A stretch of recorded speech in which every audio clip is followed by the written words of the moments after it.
Hey guys, first off, thanks for listening to the podcast, and we wouldn't really have a podcast if it wasn't for our sponsors.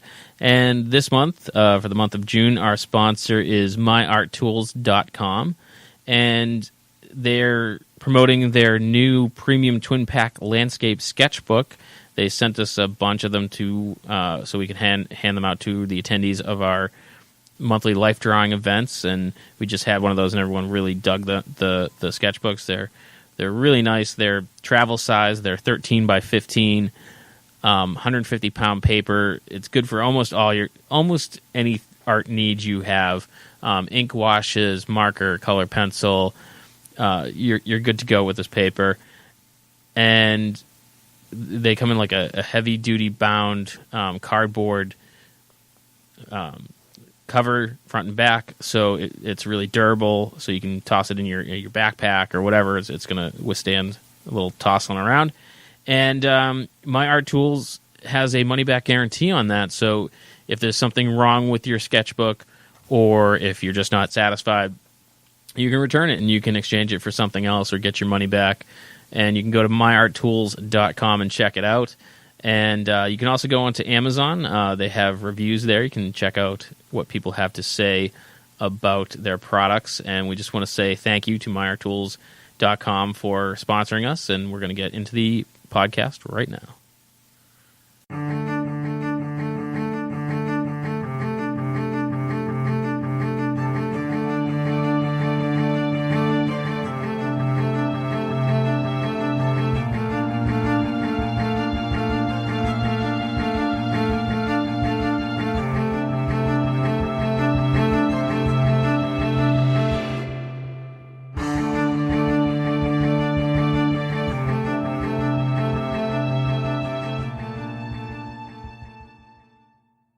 Welcome back, Inebri-arts. This is Andy, the Inebri-art podcast, and we are, of course, back here at the Craft Beer Cellar on Main Street in Plymouth. And so Art Week was probably a month ago, maybe a little more than that. And during our art show, I was told that there was an event running at what's called the Old Waterworks building here in Plymouth. And I heard about it, and I made a mental note. I'm like, I'm going to go down because I want to meet some of these people. And, of course, we got super busy at the art show, and I never got down there. But thanks to Andrew Bortari, who got me some email addresses, we are joined today with Mary Shields. And Mary has put out it's a series of children's books or just one? It's going to be a series. Okay. I just need to get there. Okay. I'm lucky I got book one out. But it's called Barnicle and Husk. The adventure begins. And so who are Barnicle and Husk? All right. So Barnicle happens to be a stowaway cat that came over on the Mayflower. And on his trip over, he ended up becoming friendly with this mouse on board. He could have eaten her for a lunch, but he decided to spare her. She was getting sicker and sicker. She arrives here when they reached Plymouth, even though they did make a stop in Provincetown. She waddles off, has a baby. That baby ended up being Husk. He was born in a rotted cornfield, and he was basically on his own. And he went out searching for food one day, and all of a sudden a hawk appeared and swooping in, trying to grab him, and he couldn't figure out where he was. He was running for his life. And a young Wampanoag girl named Running Deer found him, picked him up, put him in her pouch, brought him back to the village, and Husk learned all about the Wampanoag people and their way of life. Oh. So, fast forward, at the end of the book, they become friends. Do you have they to say realize, spoiler alert? No, I guess I should have done that. But, I do plan on making it a series. My biggest problem is keeping focused, because as soon as I dive into a project, I start shooting out in all directions, and I think it's because... I wonder what that's like. So, all right, I was already starting book number 2, mapping out number 3, and then I said, you know what? I want to design a game that's all about Plymouth and tourism and teaching these kids so then it can become a primary resource tool. So I start splintering, and so therefore, it's like my people will say, "Why don't you just focus on one thing and get it done?" But no, I find like me personally, I don't work well that way because I get bored. Okay. I feel like if I have multiple things going on, then I don't get bored. I mean, one may kind of like hit the back burner for quite a while, but it's always kind of like kicking around, and you're like, it's in here. And it also will spur on, like if you have some thought, it might help because you have this back burner item that now all of a sudden it's really changing what that project would have been. Right, or almost like it doesn't fit this project, but it would work pretty good for that other thing that I was thinking about. And, I totally agree. Yeah, and I'm always like, I should write all this stuff down, and I never do. It's all just rolling around in my brain. I make notes, but then I lose them. So that has been a big joke around my studio because my staff saw me one day with a lanyard around my neck with a clip on it, and I said, "This is the best way. I do not lose my notes." Well, then I lost the lanyard. Then you lost the lost. I'm notorious. It used to be a lot worse. I've gotten better, where I'll make a note on a piece of paper, but there'll be no context. So, like 6 months later, I look at the note and I go, I don't even know what that means. Like, I don't know why I wrote that down. Or it'll be like a random phone number, and I'll be like, I don't know who it is. I don't know if it's business related. I don't know if it's personal. Just a phone number. And that's probably my biggest issue. So, what made you want to write a children's book? Like, is it something you always wanted to do? No. Actually, I didn't want to do it at all. It came out of, there were a lot of like things that happened in my life. Mm-hmm. And then when I started kind of piecing all the parts together, it kind of made its own story. Yeah. And then I'm like, hey, my business was located in Pembroke at the time, and we had 27 designers there. Disney was our largest account at the time, and we were creating, this is why I was saying I know some people down there. And so we were creating the merchandise for the parks and for souvenir type stuff, hardcover books. We were the ones that got involved with putting together the Disney Anna convention, because it was always done. The Disney what convention? Disney Anna. So Disney, Disney collectible stuff. Yeah. And it was always held off property at some other remote place. Oh, really? That's weird. And Disney decided, and I'm winging it here, but I think it was either 1991 or 92. They said, you know what? We need to create a look and feel, and we need to brand this thing. So we did all of the pieces that went along with it, like the auction catalogs, the newsletters that went out, all the memorabilia, the collectibles. It's amazing how much stuff that Disney it's crazy in like all levels. I know there's he is from Worcester, but a musician who bought some of the old paintings from the Haunted Mansion and has them in his house. Were they cells or like? No, they were like they're part of the ride. They have right. these paintings that, like, as the ride goes, they extend, so it looks like a portrait of someone, and then they're like dangling over an alligator or something. Yep. And I guess that it's in the room where the walls. The walls move. And over the course of the years, they would kind of get some wear and tear from the mechanism that moves up and down, so they would have to replace them. So when they would replace them, people would collect them or buy them, or however they got out of there, they got out of there.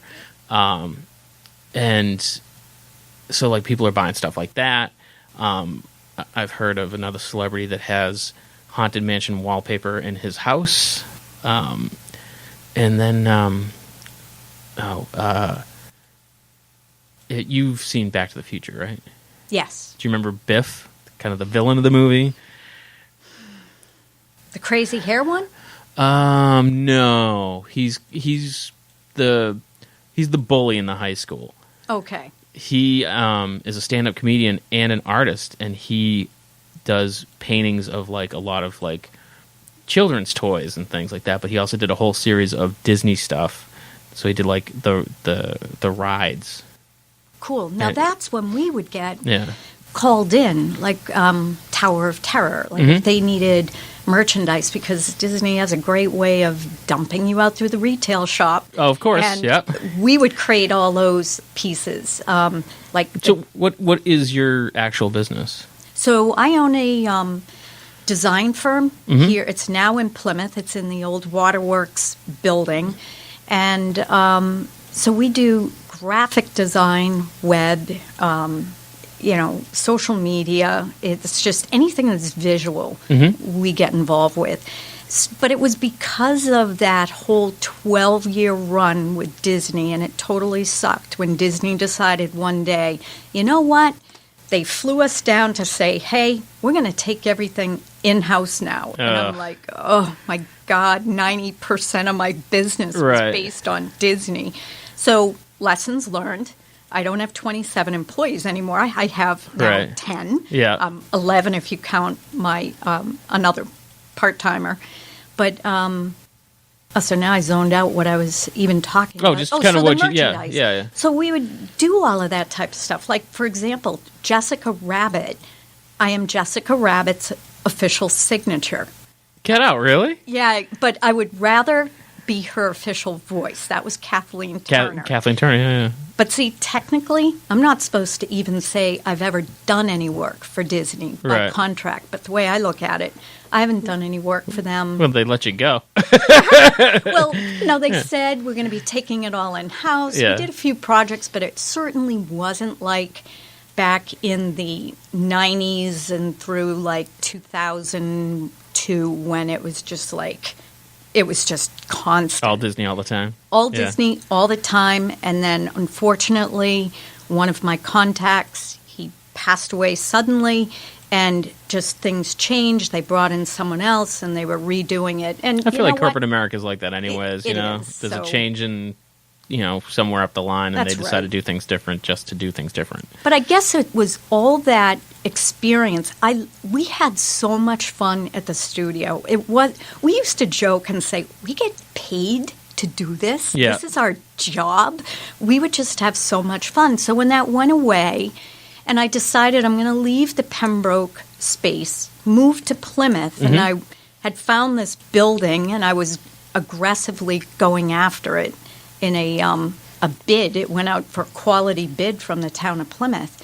And I'm like, you know what? Plymouth, this is kind of cool down here. I grew up in Marshfield. When about did you move down to Plymouth? So I moved to Plymouth in 1994, and I moved to a town I never heard of, Manamet. Yeah. So, and there's a story in itself that's a little bit out there. Yeah. People like, okay, she's nuts. But it actually plays into my book. Okay.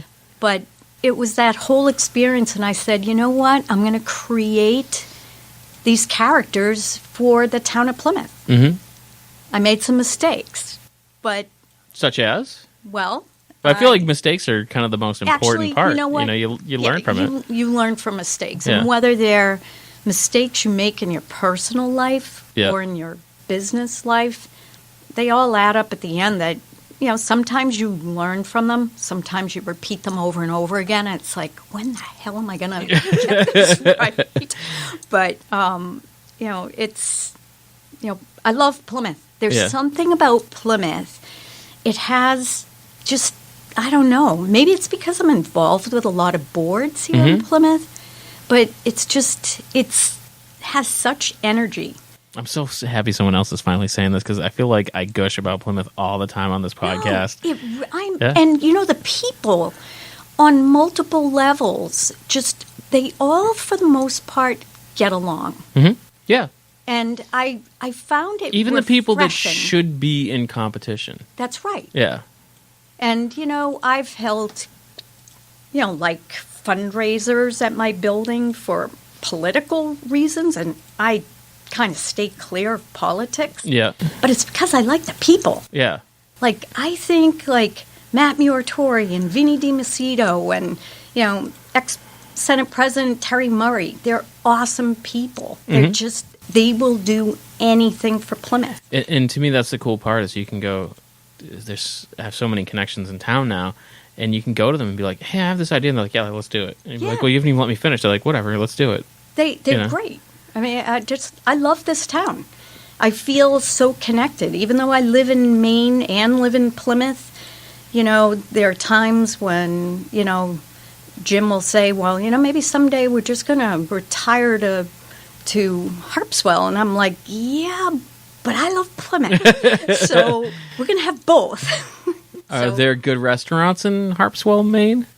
Actually, Brunswick, Maine has some phenomenal restaurants. Yeah. Tao is unbelievable. It's like a Korean tapas restaurant. Nice. You have Marty and Henry, or is it Henry and David?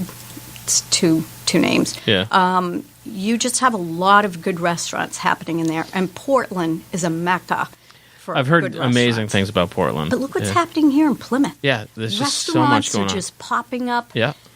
Right top of the street. I love Tasty. I love Lena's. Oh, Tasty's so good. Oh, we were just talking about Lena's. I haven't been there yet. You have to go to Lena's. Yeah. I'm going there after Nice. this podcast that tonight. just recently changed over from something like, it was Fox and Hound or Hound and so, Bear or something. A really good friend of mine when it was Sabor Market. Mm-hmm. And then after Sabor Market, I think it went to an Italian eatery. Then it became Fox and Hounds. And I think Lena's is like number 5. Yeah. It's either 4 or 5. And I'm like, oh, God, they're probably going to be doomed just because of the location. It's a tough location. But you know what? You don't have to deal with parking. Yeah. And their food is impeccable. And it's consistently good. That's So, important. Yeah. It is. So it sounds like this design firm lends itself to what we were just talking about, where it sounded like there was a lot of different things going on to kind of keep your attention and creative juices flowing. Absolutely. Are there other clients now that you can talk about, or like who else do you work for that you... So we do a lot of work in healthcare markets, whether it's like the biotech. That or doesn't pharma. sound as fun as Disney. It's a lot more stressful. Look, kids, it's Jimmy the Germ. But we do a lot of tourism. So, Oh, that's cool. So my company is certified by the state. We went through a rigorous process, and I became a PRF 60 vendor. So it's a 100% woman-owned company, and so we do a lot of work with state of Massachusetts. We get involved with, do a lot of work with MOT, Mass Office Travel and Tourism, Mass Environmental Trust, like the whale plates, and that's cool. the whale entanglements. So we get involved with that.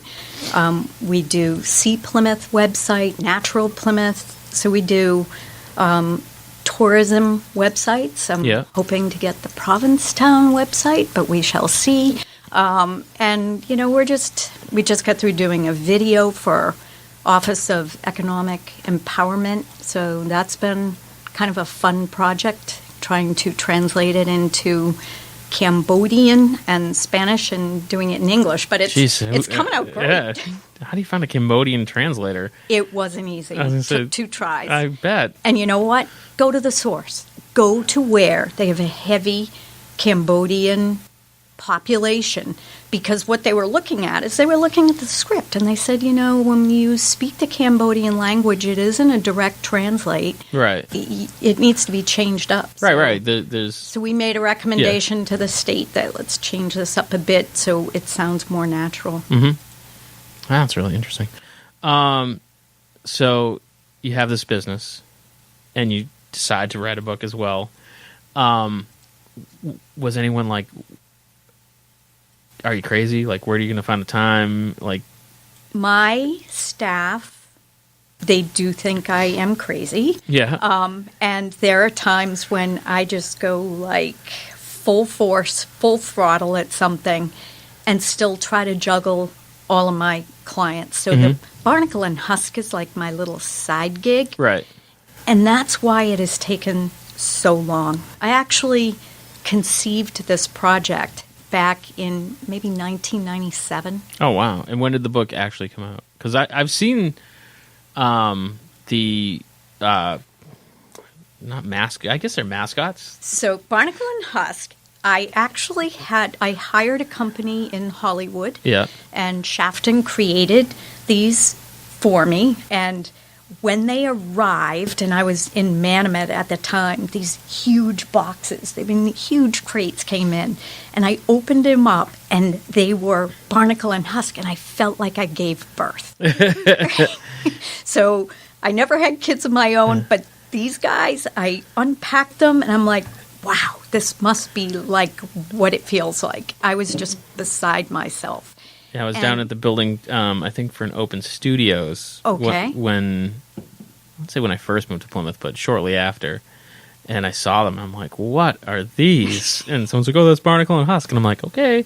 Well, I actually shelved the project for maybe about 8 to 10 years. Mm-hmm. Both my parents got sick. Yeah. And in hospice care, so I needed to focus my attention on not only my parents, but my business. Mm-hmm. And then I picked up on Barnicle and Husk probably 3 years ago, 2 years ago maybe. Yeah. But they started so long ago, and this is the politically incorrect version. I kind of want to read that one. No, Why is it politically? Actually, the story itself wasn't incorrect. It's the visual.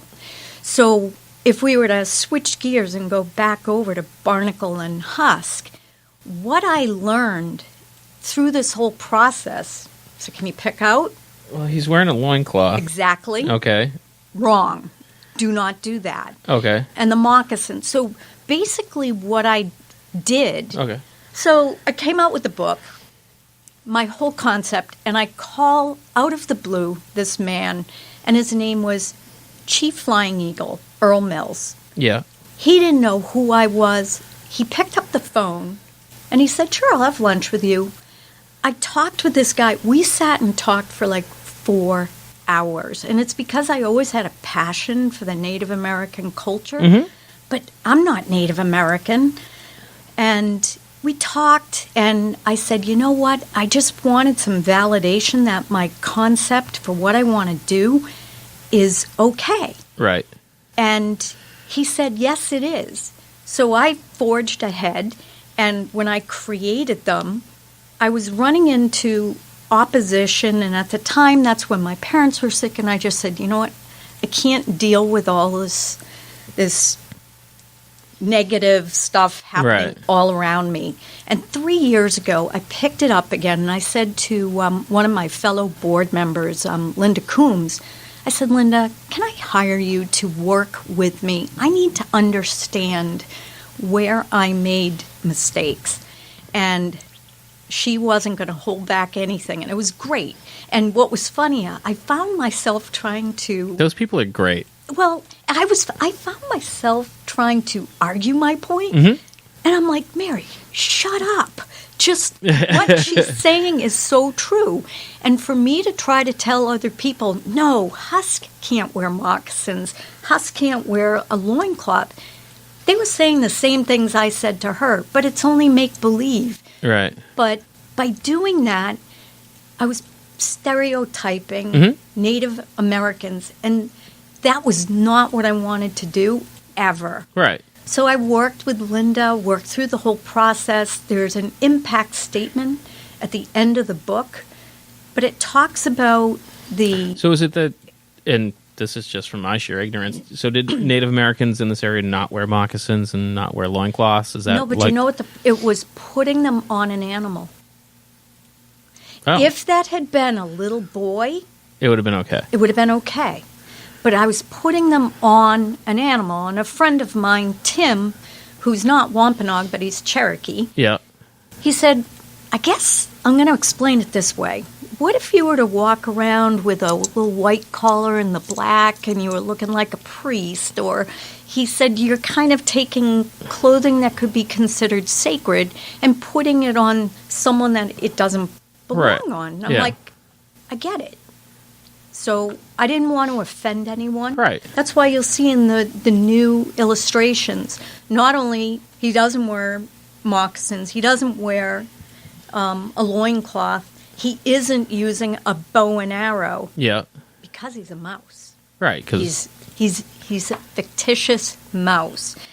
I did not want to change the story because that mouse is a story that part of my, it was probably about 25 years ago, my mother was cleaning out a cellar and she found a nest of mice and she threw them in the woods and she just happened to tell me it. And I'm like, what do you mean you threw them in the woods? I ran out and I grabbed this thing. It was like the size of the tip of my pinky. This tiny little pink shrimp. No eyes, no hair. Oh, so it was like a baby. It was just born. Yeah. I picked it up, held it in my hand, and I'm like, what am I going to do with it? Now it's in my hand. I can't let it die. Right. So I have tremors, and I tried to feed it with an eyedropper.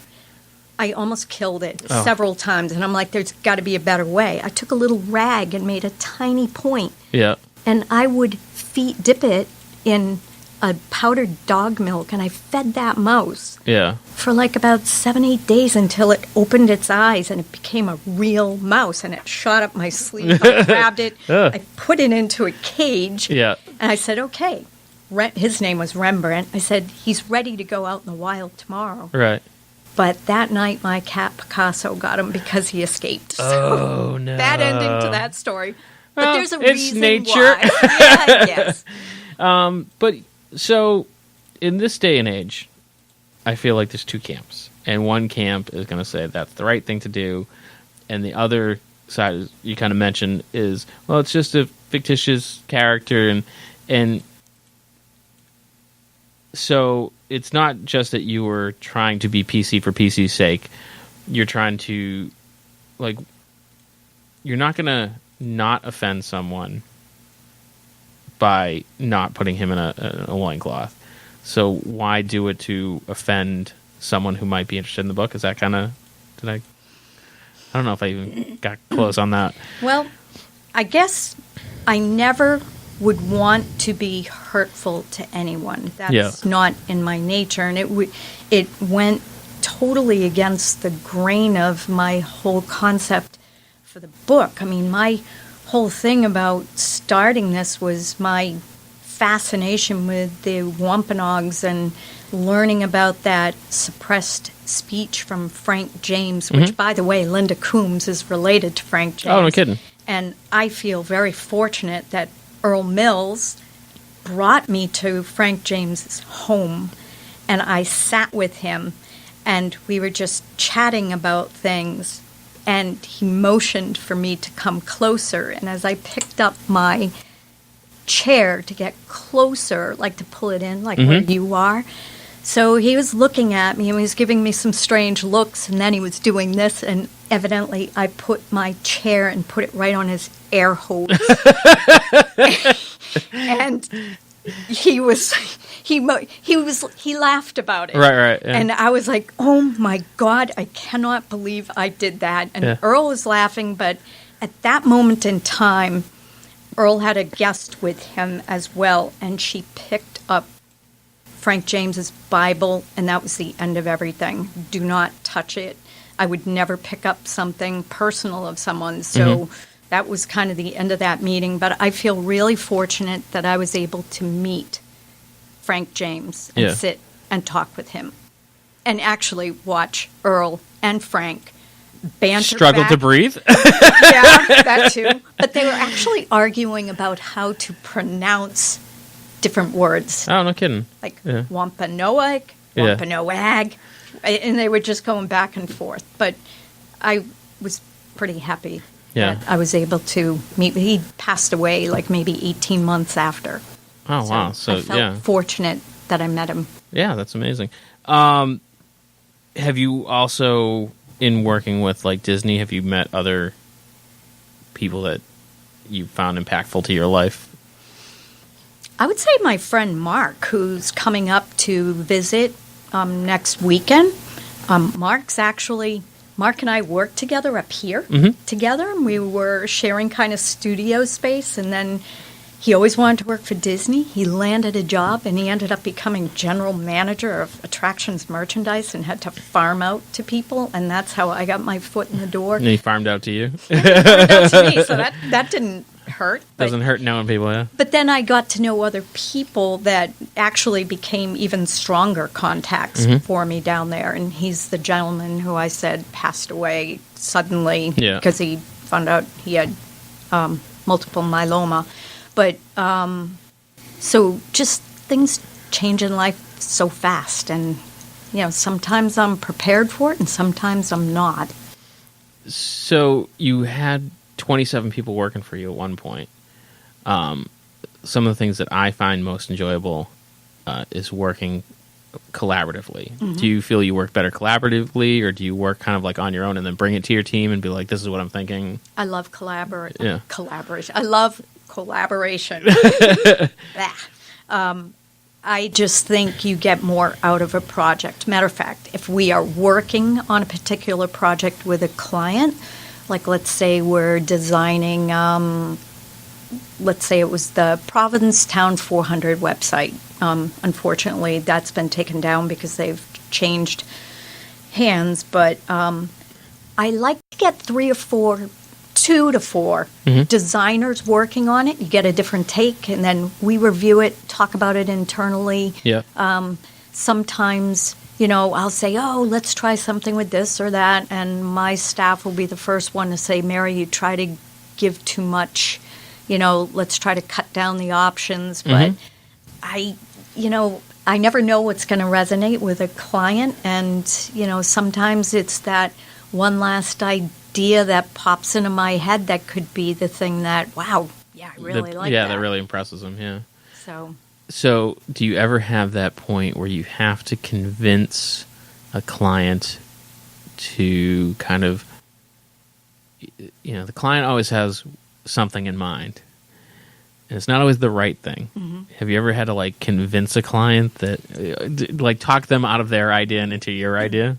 I have tried that, and there's some times that I just don't know if it's worth the battle. Yeah. Because then if for whatever reason it doesn't work, then it's your fault. Then it's my fault. Right. But at the same time, I always like to think a client knows their business best. So I try to give them the benefit of the doubt, and I do think they appreciate the fact that I don't just go in there and say, no, this is the way it should be. Right. I've seen people do that, and I think it's a little bit of abrupt, and I just, it's maybe not my style. I'll try to persuade them, maybe take them out to lunch, maybe, hey, well, how about a glass of wine? Hey, maybe we should look at this option because I think it would work. But yeah, you're right. Yeah. So get them drunk is Mary Shields' advice. Great. So you have other books planned. I do. Is it like an ongoing series? Do you have a hard ending in sight? So when I became involved with Plymouth 400 back in 2011, I should have thought about it then, but that's when I was thinking, wow, man, I should really bring my characters back. Because it's so funny that Plymouth 400 started in 2011. No, it started before. Really? I'm going to say it was more like 2007 really? Or 8. I got a call from Ken Tavares. I was up in Maine. He said, Mary, would you consider coming on board Plymouth 400? And I'm like, I know what this means. It means I'm going to be doing a ton of free work. And I said, you know what? I'll come to one meeting. So I went to one meeting, and then I ended up, Then everyone's so nice and agreeable. And I do everything for Plymouth 400 for free. Nice. So I do a ton of pro bono work for the town of Plymouth. And that's because I feel passionate about it. And the same with BID. BID? Beth Israel Deaconess Hospital. Yeah. A board member there, a trustee. So I'm passionate about the hospital as well. So I would do anything for either one of those. Yeah. For either one of them. Oh, it's a great way to kind of give back. It is. I'm sorry, we kind of got sidetracked from the. So, is there a hard ending in sight for? So actually, what I really wanted to see happen with Barnicle and Husk, the first book, The Adventure Begins, it really is kind of an introduction into the culture of the Wampanoag. So it's more about Husk in book number 1. Yeah. Book number 2 was going to kind of have, because now Barnicle and Husk have met, because they never met, because Barnicle met, another spoiler alert, Agnes, who was Husk's mother. He didn't even know who Husk was until the end. So book number 2 will talk more about the voyage and the settlement, so maybe more from that perspective. But then I want to have Barnicle and Husk be those characters that touch on history and kind of form like an immigration story. So they get to touch on different cultures, but using the characters to get to the younger kids. Right. When I was in school, I found history so freaking boring. I just couldn't, that and math. I just had a hard time with it. And I don't know if it just wasn't stimulating enough for me. So when I did the characters, I'm thinking, I'm going to see about trying to teach kids a different way to see what sticks. And I've tried various things. Like I told you, I can't keep focused on just doing the book. I did gigantic floor game where they learn history, and it's kind of like Candyland, and they're exploring things, and the cards will ask them questions.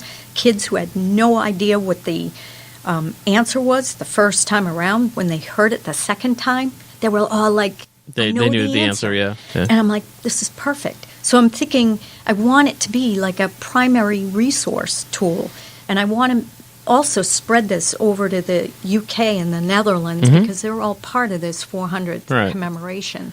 So I want it to be a teaching tool. So how much research did you end up having to do? I did a lot of research on this. So my gut feeling is if I'm going to be getting into books like 2 and beyond, I'm going to be calling on resources to help me do the fact-finding. And anytime anything involves Native American, which just about everything should, because they were here first, I want to make sure I'm clearing everything and making sure I'm getting the right messaging out there.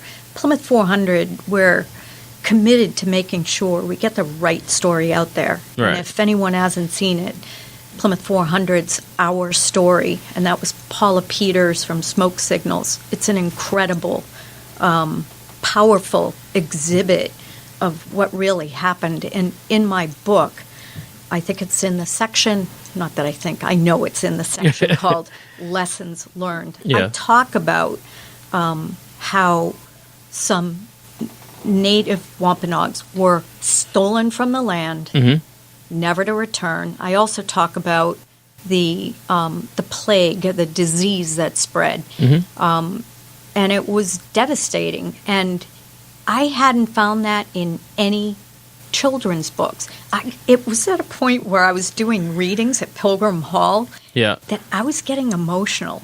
I had to cut some of the pieces out in order to get through the reading. Because I must obviously wear my emotions on my sleeve. It's funny because I feel like sometimes we sanitize stuff too much for kids. Like, I remember growing up, like, Bambi's mom and dad died pretty brutally, you know? Like, it was not a pleasant part of the movie. But, you know, it's not supposed to be. Like, Disney killed all the mothers and fathers. Yeah, Disney movies are dark, man. But like I was watching, I actually watched it this past weekend. Have you seen Coco from Pixar? No, I haven't. Oh man, it's a tearjerker. But kind of in a positive way. Like the whole movie is about death of family members and kind of like acceptance in your family. It's just like those are some pretty That's already heavy, getting me choked It's up. like some heavy topics for kids, but like it's handled well. It's you know, it's done in a kid-friendly way, but not dumbed down. You know, and it was at the end, my girlfriend's like tearing up, and she's like, "This is gonna make me cry," and I'm like, wiping tears away from my own eye, like when she's not looking. It was it was excellent and really well done. And sometimes I feel like what makes history fascinating isn't just the, in 1620 the Pilgrims landed here. It's the stories, it's the ups and the downs. So sometimes, like, when you take out those the tragic parts, it takes out the interesting part. Right. Yeah. Yeah, I know there were times when people said, "Oh, you may want to think about cutting that out," and I'm like, "No, my whole point here is to let kids know what really happened." Mm-hmm. And, that's why they really need to change the curriculum here on the state level as well. Right. Because there are things, it was not a happy Thanksgiving feast party, whatever. Right. There was a lot of stuff. And I'm not saying the Pilgrims who came in and settled here, mm-hmm. I'm not saying they were bad. Right. But like in 1614, when you had people coming in to capture and take away your strongest, bravest men, mm-hmm. they were not good people. Right. And they brought them over and sold them as slaves, or treated them as novelties and paraded them around. And I think sometimes, like, we lose, over the course of history, we look at it through rose-colored glasses, and we lose they were just people. There were good ones and bad ones, but they weren't all good just because they're old and dead and gone. Right. So people did horrible things, and you can learn from it. That's right. And it's really no worse than what's going on today. Every day, which is probably why I don't like to turn on the news. Mm-hmm. It's like every day it's something so mind-blowing, like the Springfield, the guy kidnapping What happened in these women. Springfield? When? Oh, it's just like... Is it a today thing? Nah, it's been over the past few days. I don't know if I... Like capturing women, torturing, and then killing them. Oh, It's okay, like, yeah. People are horrible. Yeah. They There's really are. bad people, yeah. There are really bad... There are animals that Yeah. are nicer. Oh, yeah. So, it's just a fact of life. I mean, it's just... And I'm trying to make the message come out and just try to make it, informative, have them learn, and maybe kids will approach it differently. Maybe I'm 20 years too late because they kind of have that Disney-esque look to them. But hell, we're dealing with 1620, so I think I'm safe. No, I think, you're still teaching kids, so you still have to appeal to them. Right. And, everybody knows that the cover of the book is what sells the book. You can put whatever you want on the back. People will probably read mm-hmm. it, but it's the cover that is what's going to, the little kids are going to pick it up and be like, oh, look. Is it for sale here in Plymouth? It is. Where would people... So if you were looking to buy in Plymouth, and I try to promote the Plymouth retail shops, mm-hmm. so the Plantation, both waterfront and down at the Plantation itself, Windermere, Cranberry House, Ocean Treasures, Three Daughters will be carrying it, Pilgrim Hall, and Plymouth 400 in their new retail shop right up here. They have a new retail shop? They just moved up to Post Office Square. Oh, no kidding. So they have a small little retail shop there. And then it's also available online and, Amazon, Barnes & Noble. But it's more expensive there. I purposely made it that it would be like $3 less to buy it here in Plymouth and keep it under $10 because I'd rather have people buy it and mm-hmm. learn. Right. And beyond just the story, there's great material for like educators and for parents to understand the purpose of it. Yeah. In the back. So would you recommend this to be read like from a parent to a kid? Like would you recommend it? I did that with my granddaughters. Yeah. I would read the story. Matter of fact, we were driving up to the mountain and she said, "Nanny, can you read me a book?" And I'm like, "I don't have any." So I was winging it. So I went through the whole Barnicle and Husk thing. So you just kind of like told the story off the cuff kind of thing? Oh, that's cool. I figured she would know. Yeah. But it was really interesting because the next day, we'd be out on the slope, and when she was done with skiing, she was asking questions. And I thought it was kind of cute. And I'm like, all right, it's stuck. And when I was doing that, she was only 4. Yeah. Yeah, there's amazing. I think kids are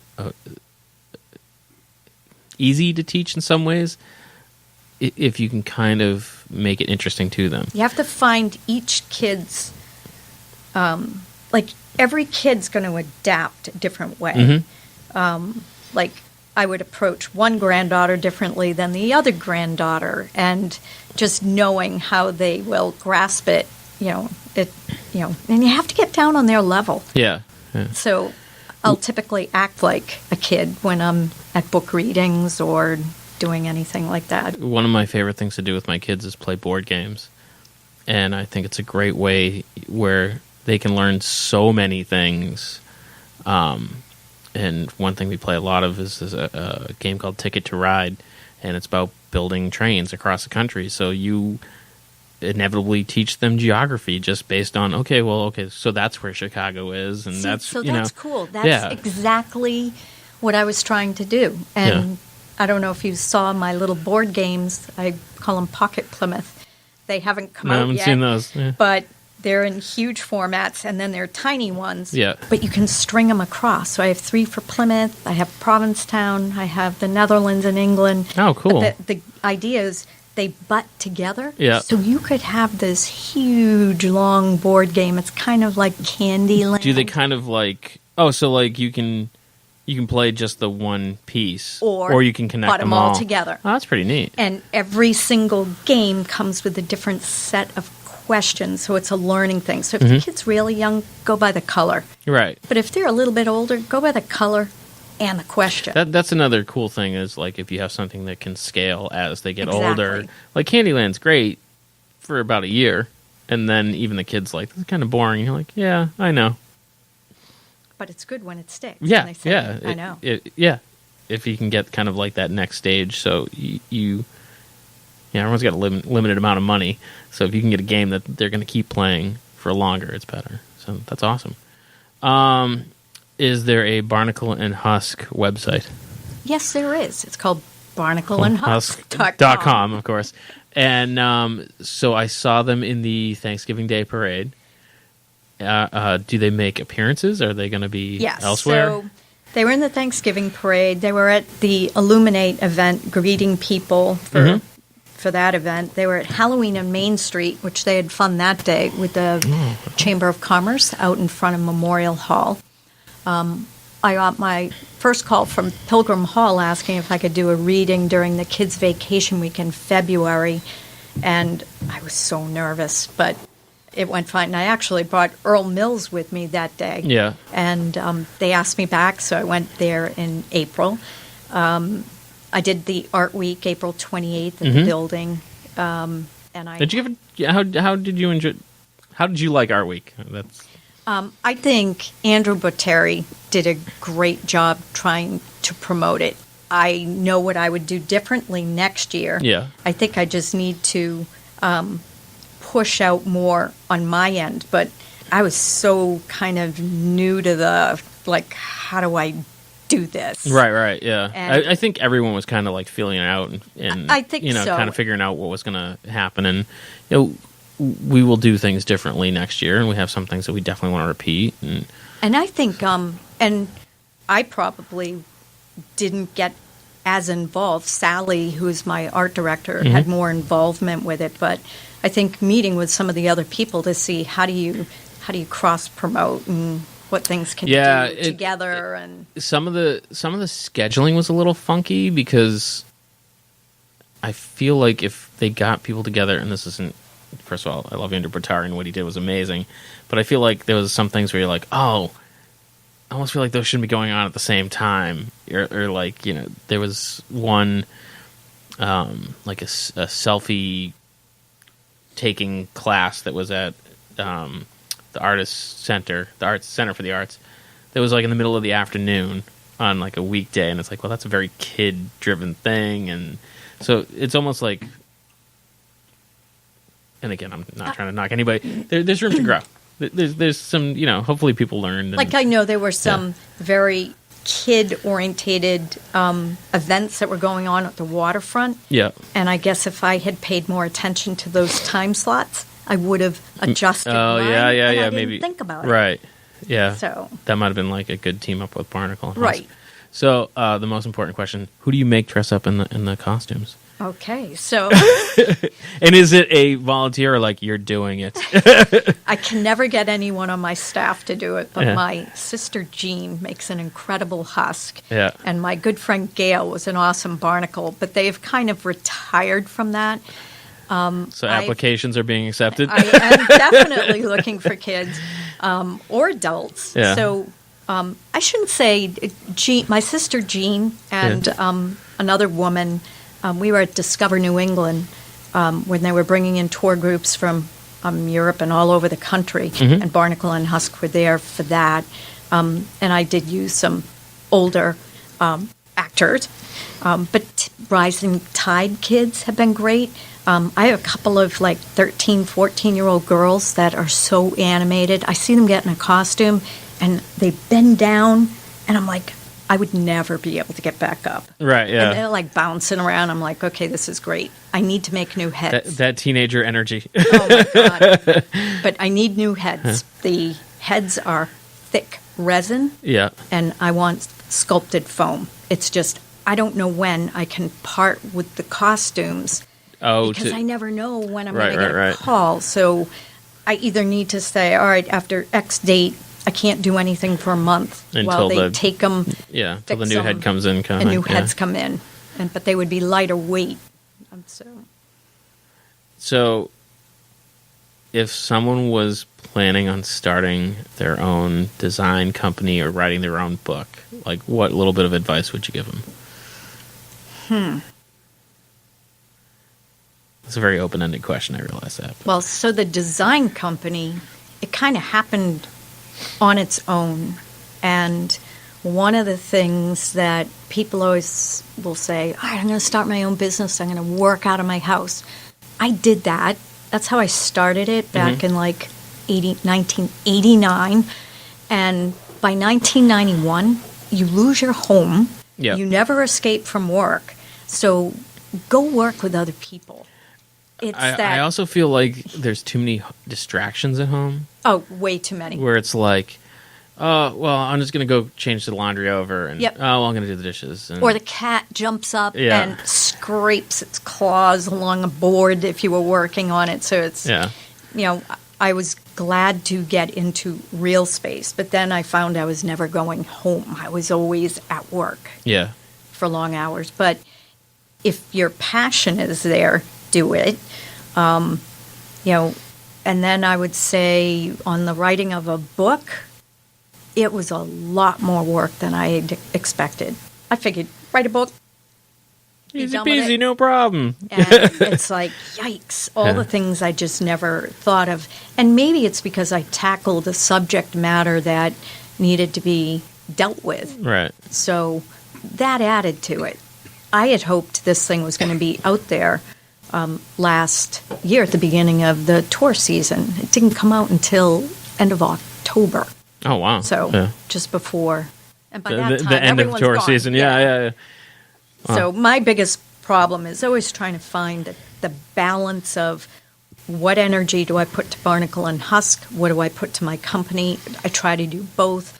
When I take these guys out for a reading or whatever, it's like the leash is on me, not them. Right. It's because it means my time driving them around, making sure nothing happens to them, just coordinating them, and it's like, yikes. It's always those, people like, oh, I'm going to start a business, and so I'm going to have to be there between this time and this time, and I have to do this, that, and the other thing, and then you're like, oh, letterheads. I never thought of letterheads, and the website. I never thought of it, and there's so many things that you just never even think of until they become an issue. And then one of my favorite stories is Carl and Roman, who owned the New World Tavern.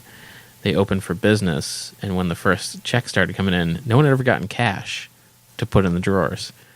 So they had to send someone out so they could make people's change. And it was just one of those oh, money, right, we need that. I did that at the art event opening. People went to buy a book, and they handed cash, and I'm like, I didn't get any. Oh, right. You're going to pay me. I had my square. Yep, yeah. And I said to them, oh, just take the book. Just take it. And I'm like, no. And then someone who was with me, she was taking money out of her wallet to make change. So, if I had my druthers, I'd rather just give stuff away. Right. It's easier. But, Yeah, it's always those, like, hidden things that seem obvious, but then you're like, oh, yeah, it just never occurred to me that people are going to want to buy the thing that I made. Yeah. And for me, it's more than just the book. It's just trying to create a brand and an experience. Mm-hmm. And what I want it to do is just keep growing and growing. If I'm able to get into book 2, great. But I just want the exposure, and I really want them to kind of act as like... Is there going to be a Barnicle and Husk cartoon? Or? Well... I wouldn't mind that. I wouldn't mind if someone. I don't know if I just gave her that idea. She's been like, "Yeah, that's like." No, I've been number 37 on the list of things to do. I would love to have them animated. I know I want to do like a little 90-second one, just something as like a little tease at the beginning of their website. But it's like, all right, how much money do I want to bleed on this project when it's not anything coming in on this end? But they're my babies, so I'll do what I have to. That's awesome. Well, I appreciate your passion. I think it's great that you have it for Plymouth. It's nice meeting someone. I had this conversation earlier. I'm like, am I a townie? Do I count? I'm like, I think you have to be born here to be a townie. And Fish is like, no, but you're trying real hard. So you weren't born here? No, I grew up in Whitman. Oh, hey, that's where my art director's from, Whitman. Oh, with Sally McCarthy. And she's a painter. She's a watercolorist. Name doesn't sound familiar.